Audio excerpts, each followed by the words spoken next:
Hello everyone and welcome to video 156. This is Noah. I'm Bill. Right? Say hi. Hi. Today we are reading Meanwhile Back at the Ranch by Ann Isaacs. Yep. You can look at this book while I start. Okay?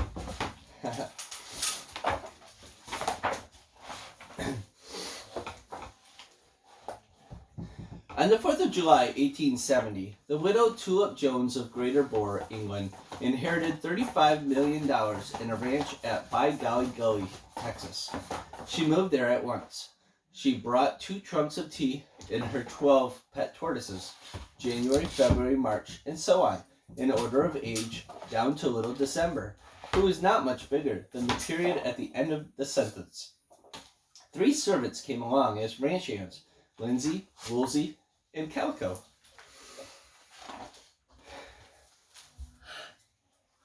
They arrived in the middle of the hottest summer Texas had ever known.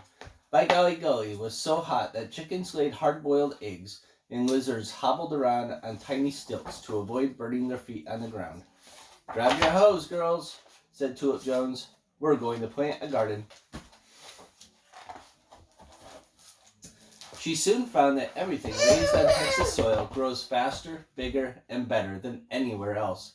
Lindsay, Woolsey, and Calico had to climb a ladder to pick tomatoes. All right, honey. Potatoes got so big it took only 7 of them to make a dozen. A single watermelon fed everyone on the ranch for a month. Afterward, they used the hollow rind as a hay shed. Those are big tomatoes.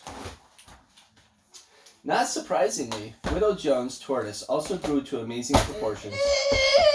Within a month, even little December measured 6 feet from his tail to his nose. Now you might think their size would slow them down, but facts are otherwise. The bigger those tortoises grew, the faster they ran, until eventually they could out-gallop any racehorse. A tortoise can do whatever a horse can, only better, declared Tulip Jones proudly. She ordered saddles and reins and rode her pets all over the prairie. "This peaceful life suits me just fine," Widow Jones would say, while she and her ranch hands drank tea and gazed at the summer sky. But it didn't stay peaceful for very long. For word spread as fast as prairie wind, and Widow, with $35 million, had settled on By Golly Ranch. Soon every unmarried man in Texas hoped to marry Tulip Jones, and in 1870, every man in Texas was unmarried. Before long, a line of suitors stretched from By Golly Ranch to the town of Toad Crossing, a mile down the road. With 1,000 men dropping by for tea every day, Widow Jones had to hire Charlie Dough Puncher, a baker from Abilene, to bake tea cakes, biscuits, cookies, and pie. Silly kitty. Each night, after all the suitors had left, Tulip Jones would sit in the kitchen and complain to Charlie while he mixed the next day's bread and muffins. "That tumbleweed Thompson is so clumsy he couldn't hit the ground with his lasso," she told Charlie one night. "And Big Toe Anderson has nothing on his mind but his hat." "Try this," Charlie said comfortingly, and he offered her a blueberry scone fresh out of the oven. "I'm not looking for a husband," Widow Jones explained to one suitor after another. "I like it fine on my own." Still the men kept coming and coming. But when Sheriff Arroyo and his brother Spit showed up, all the other suitors stepped back to let them pass. The Arroyo brothers were the leaders of the infamous Hole in the Pants gang, who had been terrorizing ranchers and stealing cattle for years. Because the sheriff ran the gang, it didn't seem like they would ever be brought to justice. Sheriff and Spit Arroyo marched up to Widow Jones with grins as wide as their hats, determined to make her marry one of them. They didn't care which one, for they planned to grab her money and run off to Mexico without her the minute the wedding was over. "You'd be the safest lady in Texas if you married me," Sheriff Arroyo lied. "Reprocious," said Spit. Tulip Jones recoiled in horror. Those arroyos are so mean, dynamite would hide from them, she told Charlie Dough Puncher that night while he frosted ginger snaps. Charlie set a pile of cookies before the widow. Try this, he said, his kind face wrinkled with concern. I don't think I could stand another day of these suitors, Charlie, said Tulip Jones. I've got to find a way to get rid of them. All that night, she paced across the porch, munching on Charlie's cookies and thinking. By the time the sun rose, she had a plan. Girls, this is the last day you'll have to wash dishes for 1,000 men, she told her ranch hands at breakfast. I'm going to get rid of those suitors for good. Hooray, shouted Lindsay, Woolsey, and Calico. I'll give the suitors a task and promise to marry the man who succeeds. Widow Jones explained, but it will be an impossible task, she added gleefully, so everyone will fail.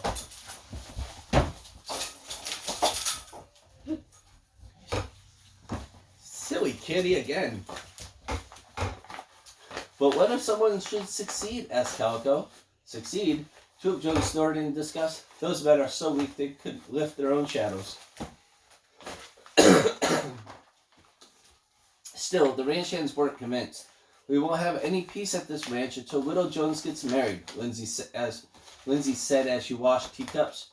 Or until all 1,000 cowboys get married, added Woolsey as she dried the cups. If only we could find 1,000 brides for them, fast. Maybe we can, said Calico with a sly grin as she set clean cups on a shelf. I've got an idea. Later that day, the Pony Express carried a notice from By Golly Ranch to be printed in every newspaper in America. Brides wanted, 1,000 cowboys available, free to good homes, lariat and hat included, all guaranteed, purebred Texans. Limited offer, act fast, reply to By Golly Ranch, Texas. Meanwhile, back at By Golly Ranch, Widow Jones announced her challenge. I'll marry the man who can make the Rio Grande River flow backwards. 950 men gave up on the spot and left the ranch, but the rest were undaunted. Within an hour, 50 suitors set out for the Rio Grande River. This ranch will be a heap quieter from now on, Tulip Jones told Charlie Dough Puncher cheerfully. Try this, Charlie replied with a smile as he pulled a blueberry tart from the oven. But before the day was out, to the astonishment of Widow Jones, 4 men succeeded in making the Rio Grande flow backwards. Big Toe Anderson piled sand in the shallowest tributary to make a dam. The water rose and rose on the upriver side until it started to push itself backwards. Tumbleweed Thompson bought every loaf of bread in Texas and lured 10 million ducks downstream with breadcrumbs. As 20 million web feet paddled hard against the current, they slowed the mighty river, stopped it, and finally pushed it backwards. Spit and Sheriff Arroyo found an easier solution. They dug a small ditch next to the river and diverted a trickle of water into it, flowing in the opposite direction. You didn't say how much had to flow backwards, the sheriff reminded Widow Jones, and she had to admit that this was true. Guess I need another task, the widow said, fighting discouragement. She thought quickly and handed each man a pail, saying, I'll marry the man who can fill this with stars. Night was falling as the 4 suitors rode off. Meanwhile, in cities and towns all over America, 1,000 hopeful brides-to-be sewed wedding gowns and veils and boarded trains bound for Texas. Next morning, the Arroyo brothers returned to By Golly Ranch alone. Each held a pail filled with small rocks. Caught ourselves some shooting stars, Widder, called Sheriff Arroyo. You can't prove those rocks fell from the sky, protested Widow Jones. You can't prove they didn't, replied the sheriff. Reprocious, shouted Spit. Once again, Widow Jones had to give in.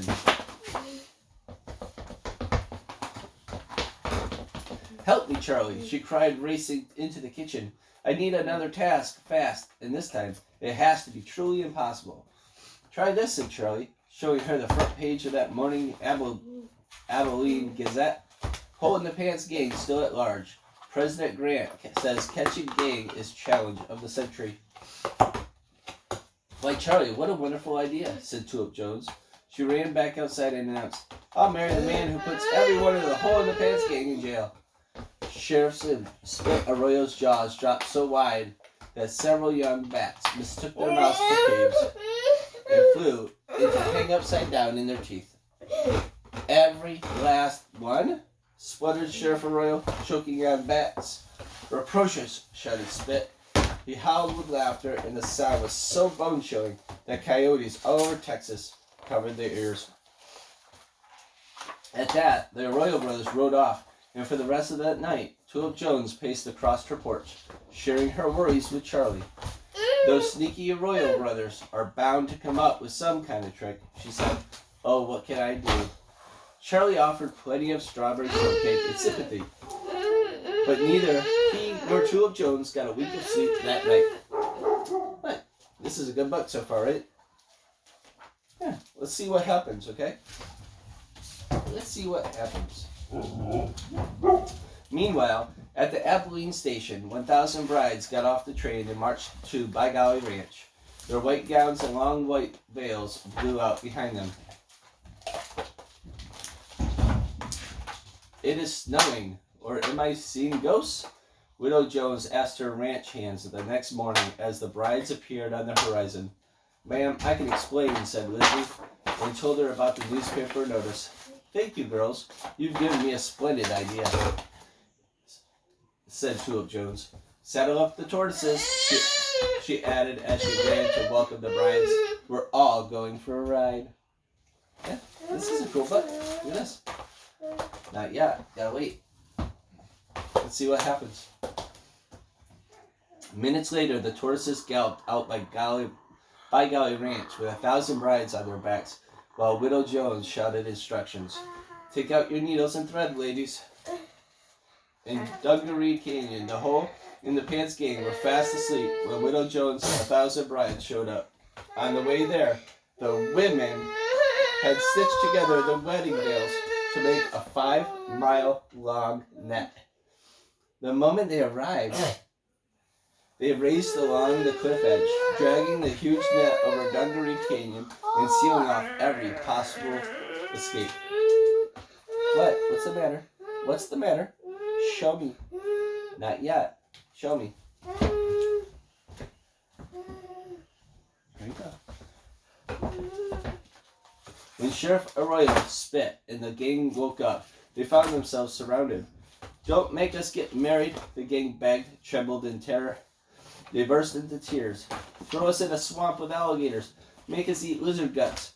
We'll even take a bath. Only don't make us get married. Reproaches, sobbed Spit Arroyo. We'll do anything you ask, pleaded the sheriff, more desperate than a coyote that just swallowed a cactus. Anything. Anything? Said Widow Jones with a grin. Later that day, at the Toad Crossing jail, Sheriff Arroyo, Spit, and every member of the gang raced into jail cells. Widow Jones cheerfully locked them in and telegraphed the governor to send a new sheriff to Toad Crossing and a justice of the peace to By Golly Ranch. Wedding at By Golly Ranch tonight, she telegraphed. Everyone in Texas invited. Meanwhile, Lindsay, Woolsey, and Calico raced from the ranch to ranch all across Texas, telling cowboys that 1,000 brides were waiting for them at By Golly Ranch. Meanwhile, back at By Golly Ranch, Charlie Doe Puncher poured 7,000 eggs, 10,000 gallons of milk, 200 lemons, 1 ton of butter, 2 tons of sugar, 40 pails of baking powder, and 4,000 pounds of flour into a mile-wide meteor crater, and mixed the batter by paddling around in a canoe. Then he left the cake to bake in the Texas sun. It rose and rose until the top climbed out of sight above the clouds. It was impossible to move the cake, so as soon as the justice of the peace had married them, all 2,000 newlyweds grabbed forks and gobbled the cake from bottom to top, until every last crumb was gone. While evening settled on the land while a purple wedding veil, the newlyweds thanked Widow Jones one by one and rode off from By Golly Ranch. Lindsay, Woolsey, and Calico left too, for the 3 ranch hands had caught marrying fever and found husbands of their own. It was midnight when the last couple left, and Tulip Jones went into the kitchen for her nightly talk with Charlie Doe Puncher, but Charlie wasn't there. Tulip Jones ran all over the ranch, searching, but he wasn't anywhere. I should have thought of this, the widow told herself sadly. With the suitors gone, he must have figured I'd have no more need for him. In the hall, the grandfather clock ticked. Far off, a coyote pack howled out in its song, and the melody went riding up and down the hills. But I do need him, Tulip Jones declared. Tears came to her eyes. Suddenly, she heard a wagon and saw a lantern swinging from the top rail. Charlie, she cried, lighting up like a firefly as she ran out to meet him. I'm so glad to see you. Try this, Charlie said. He smiled as he handed her a small box. Inside was a wedding ring. He just proposed to her. Look. I know, huh? It's sad. I know. And back at the ranch, they lived happily ever after. The end. I knew he was gonna propose to her. Did you get to? Did you think that he was gonna propose? I thought so. So, yeah. So this is what happens sometimes, huh? We get frustrated. And then it's time to stop. And you just say, I need a break. Yeah. So, that's okay. We got done with the book. That was a good book. So, like always, guys, like, share, and subscribe to our Instagram, Facebook, and YouTube. Go to noahsgear.com. Let us know what you think. Today is our first day of 5 that we have off from school for parent-teacher conferences and that sort of thing. Yep. So he might be a little off today because no school. So he's like, what? It's Wednesday. We're supposed to be at school. Well, we don't have school, huh?